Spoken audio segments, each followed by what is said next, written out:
Do you know what the narcissist's ultimate punishment is and why they do it? In this video, I'm going to be telling you all of that, and it's so critically important that you understand that, especially in negotiations. So stay tuned.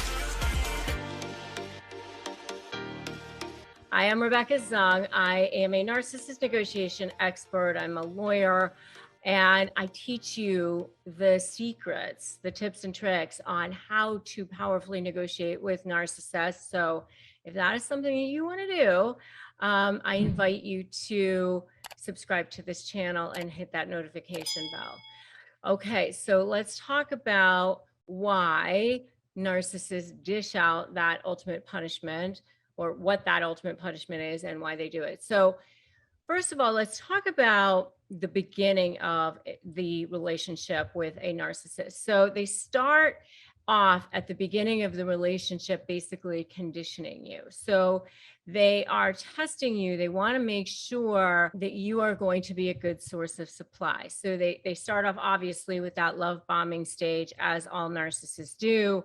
They're, making sure that they are looking perfect to you. They're very good at reading people, so they know how to present themselves as being absolutely perfect.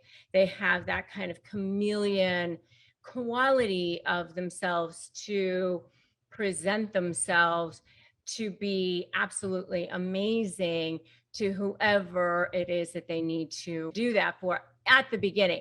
They can't hold that very long. It's like, it's not a natural state for them. So they need to progress to the next level as quickly as they possibly can. During this phase, they're really testing you. They're grooming you. They want to see what your weaknesses are. They want to see how quickly they can get to the next stage. They're conditioning you. They're starting to imprint you. So they want to see how much they can get away with. So they start dropping these little things to devalue you, to see what they can get away with. So you'll start to get these little barbs. They'll say things, or they'll start to ghost you a little bit, or they'll start to do things, and just to see, like, are you going to do something about it? Are you going to stick around? Are you going to let them get away with it? You'll start to see that gaslighting. You'll start to see the ghosting. By the way, if you want to know more about what the gaslighting phrases are that they use, you can definitely check out my video on narcissistic gaslighting phrases. I have a whole video on the actual phrases that they use, which I recommend that you check out. They start to have their flying monkeys. They start to be passive aggressive. I definitely saw this with the business person that I had to deal with. I had a covert narcissist that I had to deal with in a business type of a setting. And I definitely saw this passive aggression kind of a thing. And it was like very, very confusing. And why do they do that? Well, because they want you to be confused. I had a client one time who referred to it as scrambled eggs for brains. And, they don't think about this consciously, but when they are doing that, they're basically destabilizing you. They're basically reprogramming your brain to make you think that they are the powerful ones, that they are the one in control, that they're smarter than you, that they know more than you, even though they attach themselves to you because they kind of felt like you knew more, that you had more power, that there was something great about you. But then that gives them power to actually be able to manipulate this person that they thought had power. It's like really, really effed up, but that's what they're doing. They do all of this because this confused, destabilized person is actually much more easily manipulated now. And so now when the relationship starts to collapse, and you're going into, that last phase of the relationship where you're no longer going to be in relationship. Now you still think this person has all this power. And I just want you to remember that a lot of times when you're thinking, oh, they know so much more. They're so good at everything. A lot of times when you're thinking that, when you think that they're so smart or they're so great, a lot of times it's really just the imprinting that they have caused to happen to you. They're programming on you.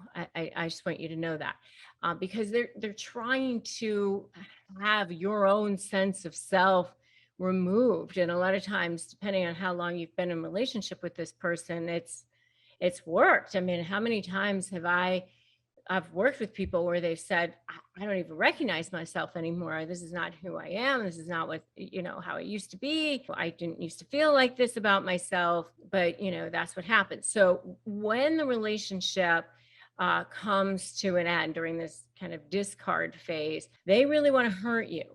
And why? Because they want to make you look bad before you can make them look bad. They want to punish you for leaving them, or even if they're leaving you, they still want to punish you.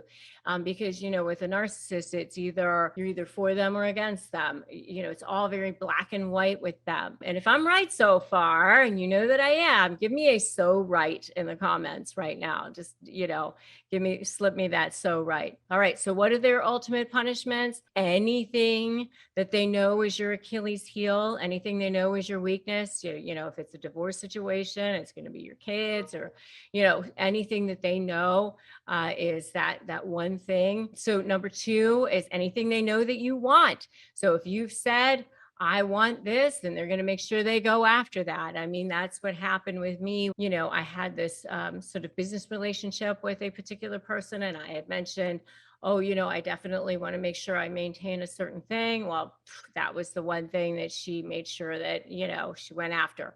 That was one of my mistakes. This is before I realized I was dealing with a narcissist, by the way. After this relationship, that's when I started learning all about narcissism and started teaching on it. And, I knew all about negotiations before that, but now I really know all this stuff. Number 3 is anything they know you love. Again, Achilles heel, anything they know you want, anything they know you love. Number 4, what's an ultimate punishment? Continuing to make you as miserable as possible. They get supply from that. So remember that. Don't give them that satisfaction. That gives them supply. And number five is, what is an ultimate punishment they love to dish out, is that they are extremely vindictive. They have no shame and they have no remorse. So those are the types of things they like to do. Why do they do it? Because it gives them narcissistic supply. Everything they do is because of narcissistic supply. And in other videos, I talk all about how you can cut off their supply. And that's my whole Slay program is all about that, and creating that leverage and how to ethically manipulate the manipulator. And if you want to get started on that, grab my free Crush My Negotiation prep worksheet right now at winmynegotiation.com. Go to my Facebook group, Narcissist Negotiators, and get the support that you need. We are here for you. You can't do this alone. Don't do this alone. And remember, today is a great day to start negotiating your best life. If you like this video, like it, share it, drop me that comment, subscribe to this channel. Negotiating with narcissists is definitely no joke, but you can do it. It is possible. We are here for you. All right. I will see you in the next video, and just stick around. We got you. See you then.